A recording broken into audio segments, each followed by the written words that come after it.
早上醒来一翻身，谁动？哎呀，一大早把我吵醒了，你睡得挺香呢。啊！滚！滚！不就不滚。你是不是有病啊？下来！麻溜地说赶紧的，滚下来！哎，你骂谁呢你？你脑袋长干了你啊！受不了！来下来，我给你吃麦芽棒。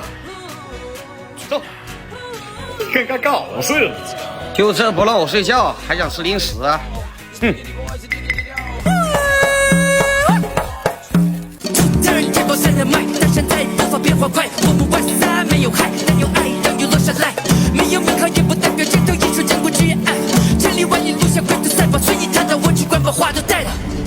还没吃完呢，让你打扰我睡觉。小宝贝儿。